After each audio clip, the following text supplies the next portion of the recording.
पेशकश में आप सभी का स्वागत है। मैं हूं स्वाति रायना। भारतीय निवेशकों के लिए इंटरनेशनल मार्केट में निवेश करने का क्या ये सही समय है? आप इंटरनेशनल मार्केट का एक्सपोजर अपने पोर्टफोलियो में कैसे ले सकते हैं? यूएस मार्केट के अलावा और कहां-कहां है निवेश के मौके? और कैसे लगता है ग्लोबल मार्केट में निवेश पर टैक्स? आज इसी पर रहने वाली है खास चर्चा। विदेश में निवेश की पूरी एबीसीडी हम आपको बताएंगे और हमारे साथ इस खास कार्यक्रम में शामिल हो चुके हैं आनंद राठी वेल्थ से ऋषिकेश पालवे और कंप्लीट सर्कल वेल्थ से क्षितिज महाजन हमारे साथ हैं। ऋषिकेश, क्षितिज दोनों का बहुत स्वागत करते हैं मनी गुरु के आज के इस खास कार्यक्रम में। काफी ज्यादा बज़ क्रिएट है इंटरनेशनल मार्केट्स को लेकर। ट्रंप की वापसी के बाद काफी ज्यादा कयास लगाए जा रहे हैं कि क्या एक अपॉर्चुनिटी बन रही है, क्या करना चाहिए। थोड़ा सा समझने की आपसे कोशिश करेंगे कि आखिरकार कैसी अपॉर्चुनिटीज अभी इंटरनेशनल मार्केट में बनती हुई हम देख पाएंगे।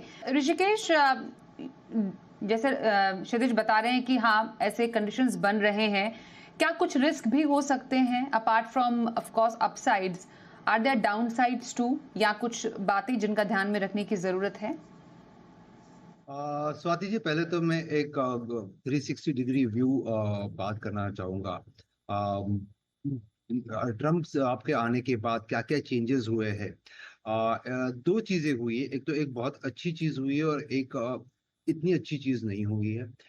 जो अच्छी चीज़ हुई है, जो उन्होंने बोला था कि टैक्स रेट या टैक्स की दरें जो है वो कम करेंगे, तो वो कॉर्पोरेट अर्निंग्स के हिसाब से काफी फायदेमंद होगा। और कॉर्पोरेट अर्निंग्स जब अच्छी होती है तब वैल्यूएशंस अच्छे होते हैं और मीडियम टर्म के लिए काफी अच्छा साबित हो सकता है। दूसरी चीज जो काफी अच्छी नहीं है, जहाँ पे उन्होंने इंटरनेशनल टैरिफ्स बढ़ा दिए।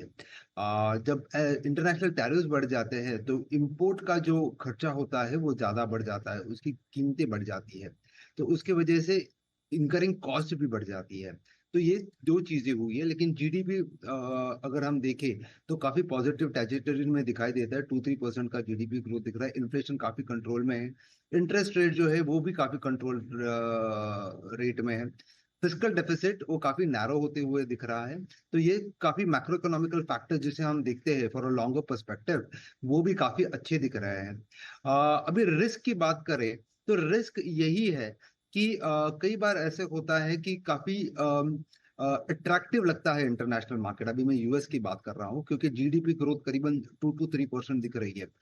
इन्फ्लेशन करीबन 2-2.5% के बीच में दिख रहा है और डेप्रिसिएशन 3% का लगा लो, 4% का लगा लो। तो कुल मिला के अगर किसी इंडियन ने यूएस में इन्वेस्ट करना है तो जनरली क्या होता है, नॉमिनल जीडीपी जो है, रियल जीडीपी प्लस इन्फ्लेशन, वो जो है वो मार्केट में काफी मार्केट के परफॉर्मेंस पे काफी इम्पैक्ट करता है।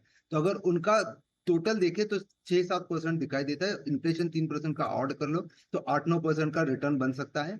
बट अगेन, ये ऑप्शन अगर 2 है तो मेरा ऑप्शन 1 इंडिया में निवेश करने का है। अगर इंडिया की स्टोरी काफी प्रॉमिसिंग लग रही है, जहाँ पे जीडीपी ग्रोथ करीबन 7% का दिख रहा है, इन्फ्लेशन करीबन 4% का दिख रहा है, तो Indian market itself is poised to grow at the rate of 11-12%। तो 11-12% अगर मुझे इंडिया में ही मिल रहा है तो मैं इंटरनेशनली इन्वेस्ट क्यों करूं? वो सबसे पहला मुद्दा है। दूसरा मुद्दा ये है कि cost of investment, fund of fund, अगर म्यूचुअल फंड्स के द्वारा आप निवेश करना चाहते हो, जो कॉस्ट ऑफ इन्वेस्टमेंट होती है फंड ऑफ फंड या फिर ईटीएफ के द्वारा, वो काफी हायर रहती है। तो वो एक रिस्क मुझे दिखाई देता है।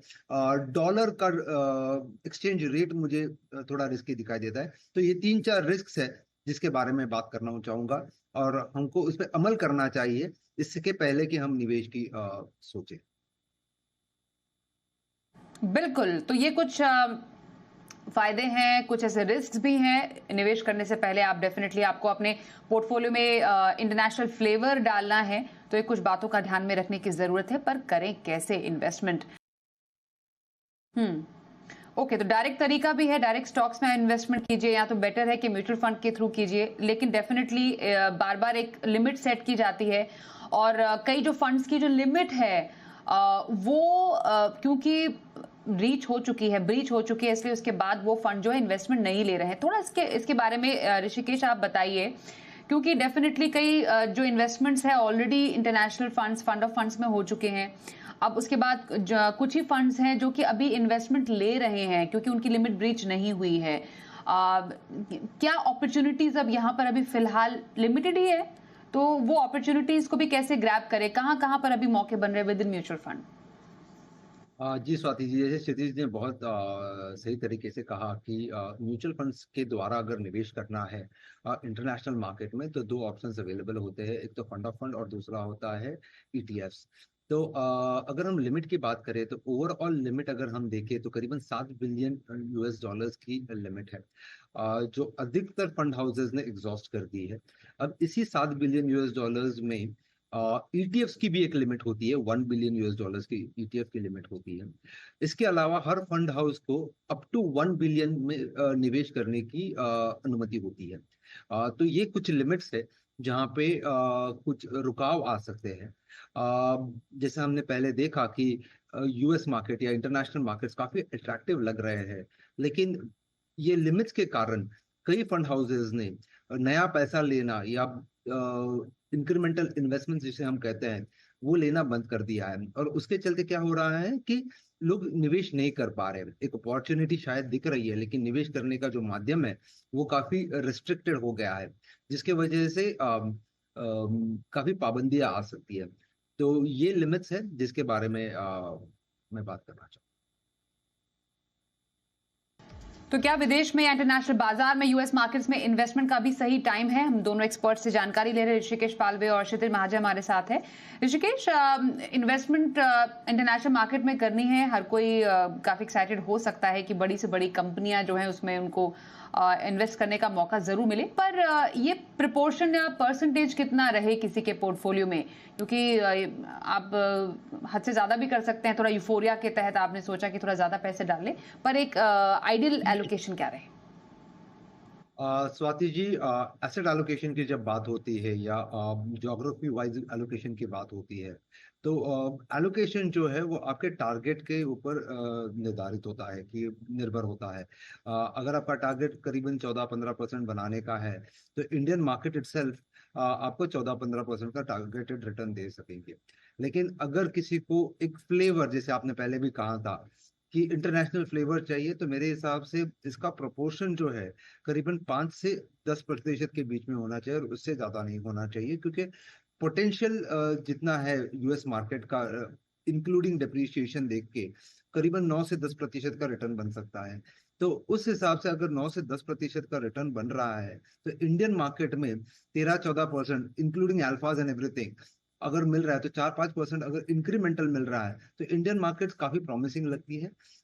यहाँ पे निवेश करना चाहिए। लेकिन अगर किसी को इंटरनेशनल फ्लेवर चाहिए, तो करीबन 5% के हिसाब से आप एलोकेशन कर सकते हो।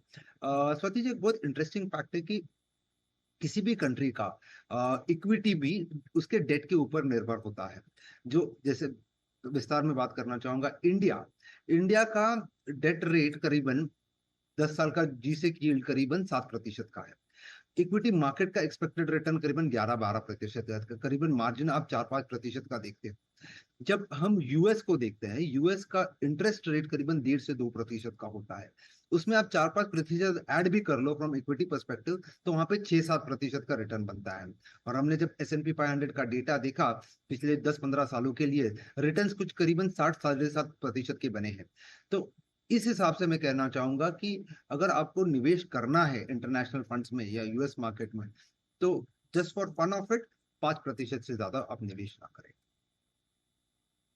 तो टैक्सेशन, एक very quick view from Rishikesh, एक टैक्सेशन एक अट्रैक्टिव पॉइंट है या एक पॉइंट टू बी कंसिडर्ड है while investing in international funds?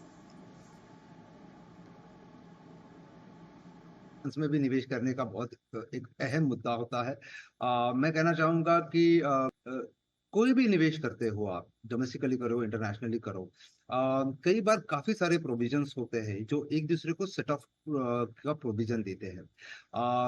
India के टैक्स पार्लांस में अगर आप देखो तो काफी सारे सेक्शंस है जो यूज भी नहीं होते। अगर उनको यूज करना है, तो डोमेस्टिक फंड्स में अगर निवेश करते हो तो उसकी यूज करने की प्रोबेबिलिटी बढ़ सकती है। इंटरनेशनल फंड्स में दो बाउंड्रीज का हम इस्तेमाल कर रहे हैं निवेश करने के लिए। काफी पेचीदा हो सकता है, मैंने कह रहा हूं कि ये पेचीदा होता है, पर पेचीदा हो सकता है। इसके कारण मैं कहूंगा कि उसको हम इग्नोर कर सकते हैं, तो बिल्कुल करना चाहिए।